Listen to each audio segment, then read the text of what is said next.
ago, a colleague of mine emailed me a document, and I responded with a short and simple response, got it. Entirely uneventful interaction, right?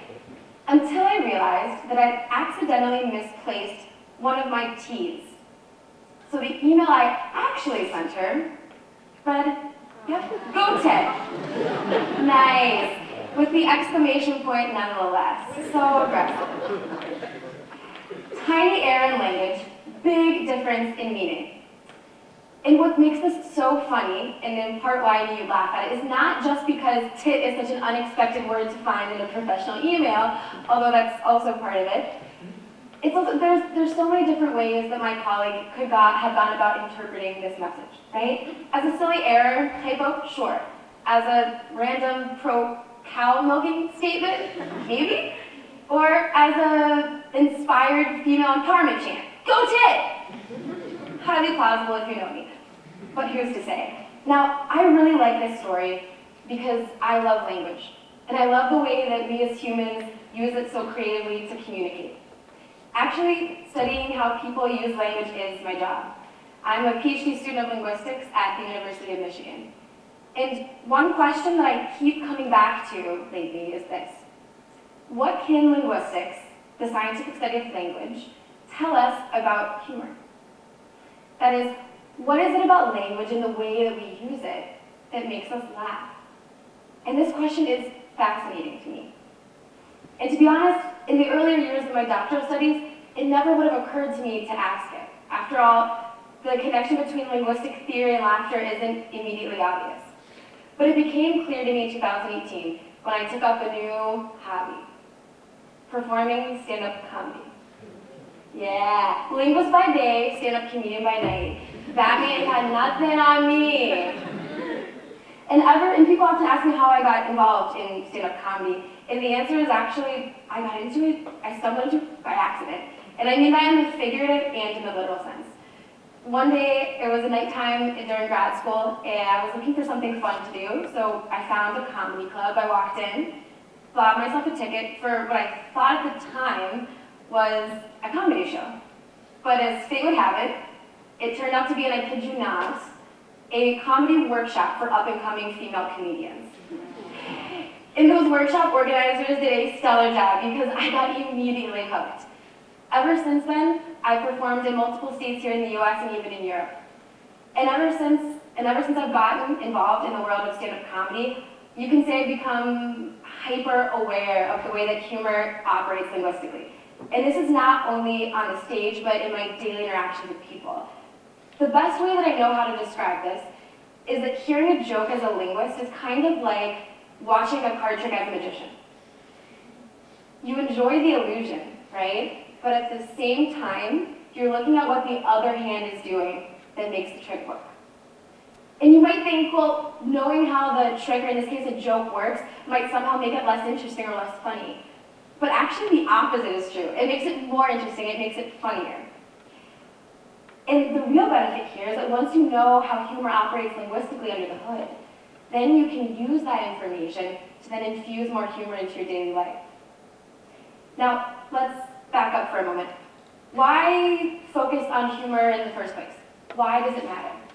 Well, first, laughter, the target response of humor, feels good. And it's actually good for you.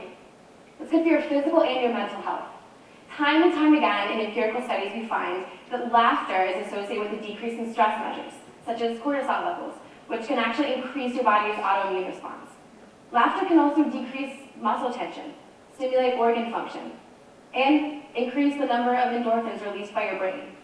So that cliche saying we were all taught as kids, laughter is the best medicine, while I encourage all of you to continue taking your current medications, it's actually got some legs. And not only is humor good for you, it's also a tool that you can use to improve almost every aspect of your daily interactions with other people. Think of it as a kind of social lubricant. You can use it to smooth over tension in family interactions, or motivate a group of people to work together more effectively, or recalibrate that unhealthy power dynamic that's definitely going on at work. I, for example, sprinkle humor all throughout my lectures, because I know from the behavioral research and also experience that humor enhances student engagement and also student recall of course content. But whatever you use humor for or want to use humor for, the good news is that you don't have to go and follow my path and go into stand-up comedy or even Google top 10 puns to seamlessly work into conversations tonight in your search engines. It's actually much easier.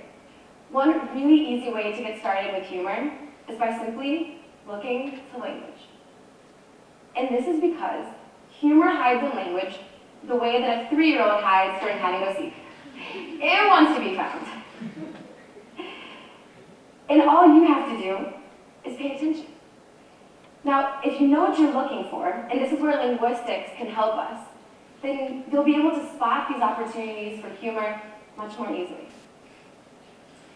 Now, this begs the question, well, if humor hides in language, where exactly should we be looking? Well, the first place that I look is at something called linguistic ambiguity.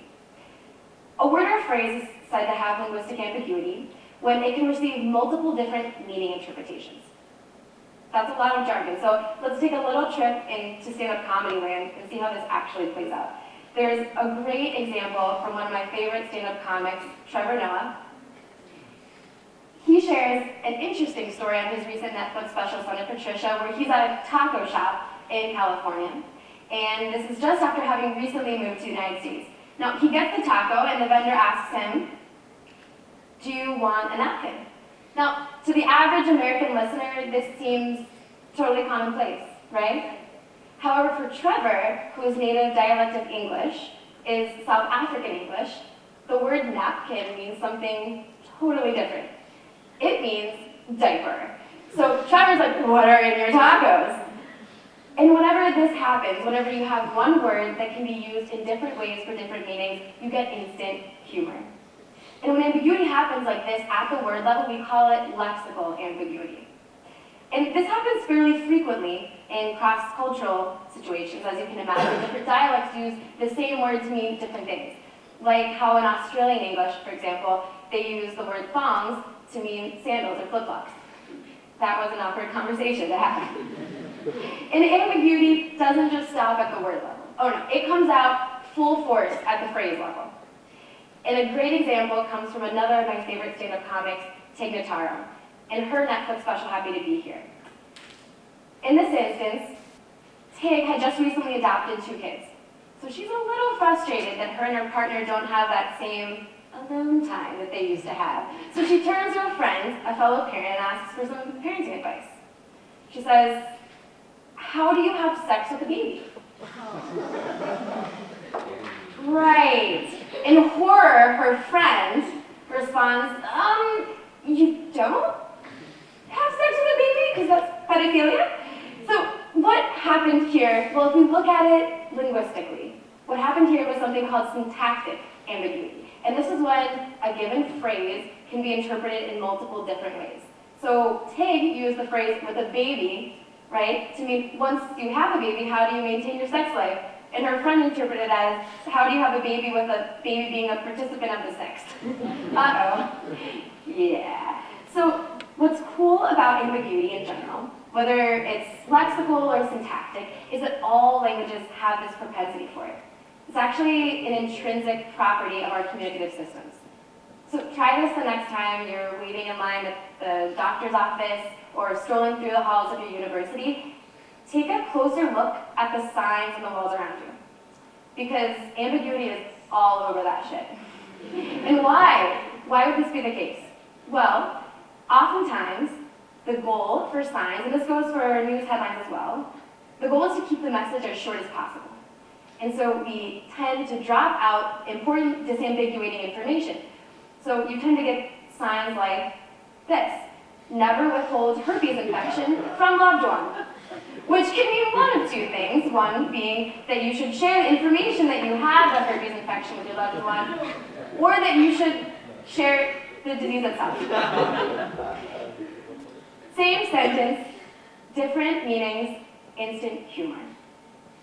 And at this point, you should be noticing something of a pattern, right? That a lot of humor derives from miscommunication, or in an intentional way from misdirection. Now, there's one last kind of ambiguity that I would be absolutely remiss not to mention, and you might know it by its name, the double entendre, or double meaning. For example, imagine you bought the iPhone 11. You unpack it from this nice packaging, and you take a look at it, and it says, and you say, wow, it's bigger than I expected. Your friend sitting next to you cracks a smile. What are the 4 words that are about to come out of their mouth? That's what she said. Bingo! Bingo.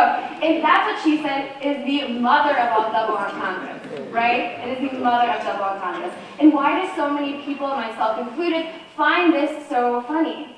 Well, it's because your friend has actually found a statement in its natural habitat in the conversation, plucked it from that, sneakily identified how that same sentence could be applied to a totally different meaning were it to be reframed in the context of a sexy time encounter.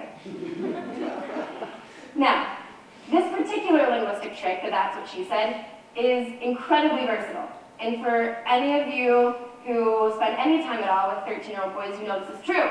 There are a whole host of sentences that can work with just this one simple paradigm. This is the part of the talk where we get to do a fun little call and response. So I'm going to reveal some sentences, and then I need you to give me some big, hearty, that's what she said. It fits perfectly in my hands. That's what she said. I can't stop playing with it.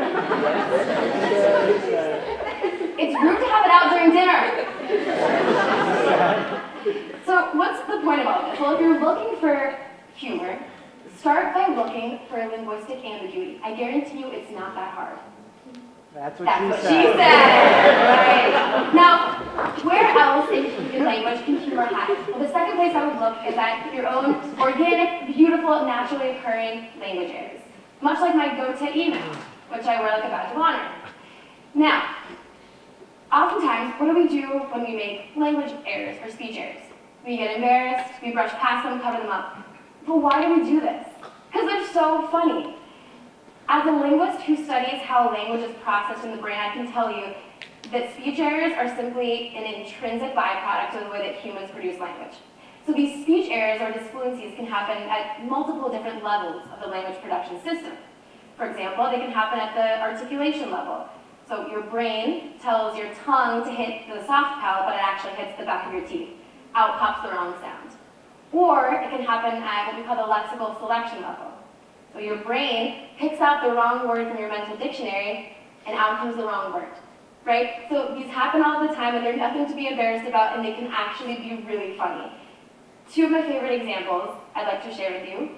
One comes from a friend of mine who, during a meeting, she started her presentation intending to say the phrase, "for starters."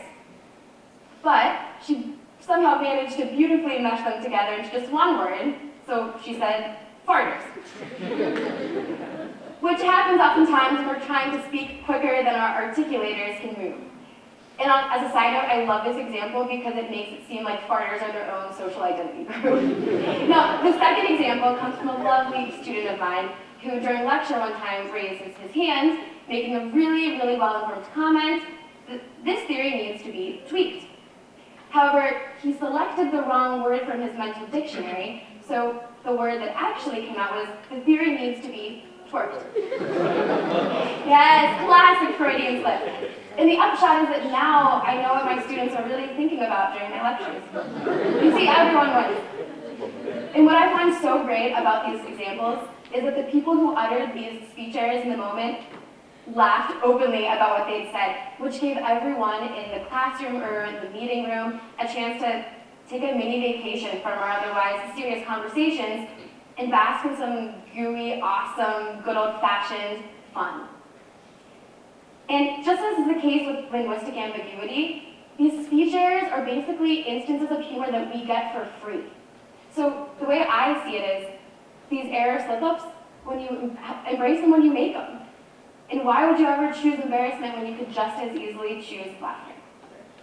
Now, we know that humor is good for us. Laughter is good for us, and humor can be this incredibly powerful tool.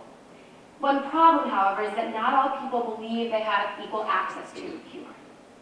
And I know this is true because time and time again, when I introduce myself to people and they find out that I do stand-up comedy, the #1 response I get is that They think they could never do stand-up comedy because they believe that they're not funny. I hear this time and time again, and I really dislike the sentiment, because the implication is that funniness, or the humor gene, is something you either have or you don't. But this is a false dichotomy, and it actually becomes problematic when you realize that there are ideological stereotypes that determine who gets to be thought of as funny. One that's particular statement to me as a female comedian is this claim that men are funnier than women. Boo!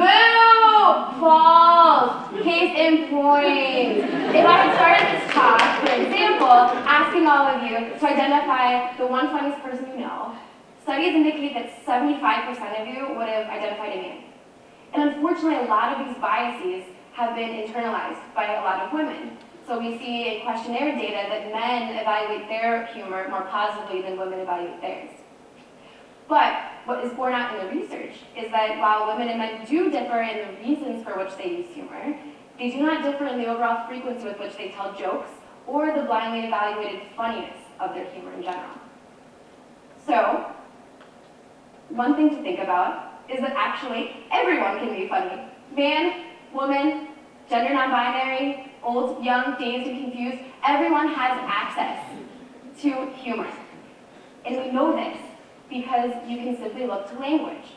Now, we know that there are a lot of people out there that are doing awesome comedy. Check out all the female powerhouses we have right now. We have Ali Wong, Hannah Gadsby, Eliza Schlesinger, me. So if you ever find yourself telling yourself that you're not funny, just remember, look to language. Think like a linguist. Spot those linguistic ambiguities. Embrace your language errors. And if you ever doubt yourself and think that you're not funny, just remember that this linguist / stand-up comedian once told you, you got it. Or should I say, you goat it.